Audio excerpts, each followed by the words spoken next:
और आज इस वीडियो में हम लोग डिस्कस करेंगे इंग्लिश अल्फ़ाबेट्स के which is on the basis of sound, कि इसके कैसे प्रोनाउंसिएशंस होते हैं, इस पर हम बात करेंगे। तो बेसिकली जो इंग्लिश अल्फ़ाबेट्स में जो 26 लेटर्स होते हैं उसका जो कैटेगराइजेशन किया गया on the basis of sound, they are divided into 3: consonant, vowel and semi vowel.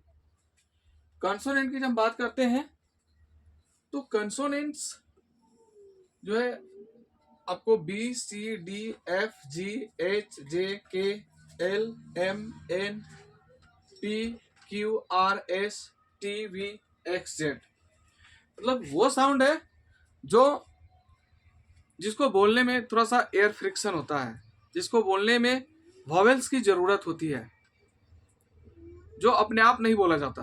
अगर हिंदी में इसको बोलते हैं तो स्वर और व्यंजन दो आते हैं। इंग्लिश में वही 3 कैटेगरी में डिवाइजेशन है। अगर हम अब इसको बोलते हैं बी बी, तो इसमें लग रहा है वॉवेल्स की मदद लगती है। अब वहीं पर हम बात करते हैं वॉवेल लेटर्स की, जो कि अपने आप बोला जाए, जैसे ए, ई, आई, ओ, यू। हमको इसमें गले और एयर फ्रिक्शन ज्यादा नहीं होती, तो इसको हम लोग कैटेगराइज किए हैं ए, ई, आई, ओ, यू। अगर इसका हम एग्जांपल देखेंगे, apple, ear, Indian, officer, umbrella. अब हम आते हैं semi vowels. Semi vowels English letter में 2 है, डब्ल्यू और वाई। इसको अलग से कैटेगरी किया गया है। डब्ल्यू और से जब भी अगर डब्ल्यू ये वर्ड के शुरू में आता है, बिगिनिंग में आता है, तो इसको कंसोनेंट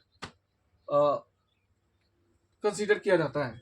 वही डब्ल्यू अगर ये लास्ट में आता है, इसको वॉवेल साउंड्स होता है। बट इस पे भी नहीं जाना है, जो साउंड्स इसके होते हैं उस पे जाने, जैसे हाउ, वुमेन। तो ये आज हमने प्रयास किया कि consonant, vowel and semi vowel को क्लियर करने का। अब इसके बाद हम आते हैं, कुछ एग्जांपल हम देखते हैं। जैसे कंसोनेंट का हम एग्जांपल देखते हैं, बॉल, कैट, जो कि सिंपल है, जिसको बोलने में कैट, क, आई और फिर ट आता है। अब उसी तरीके से हम देखते हैं कुछ लेटर्स, कुछ word which starts from vowel letters, but it is consider as a consonant. अब जैसे बात करते हैं यूरोप, यूनिवर्सिटी, ये वॉवेल लेटर से स्टार्ट हो रही है, लेकिन इसको कंसीडर किया जाएगा क्यों? On the basis of pronunciations. Europe, university,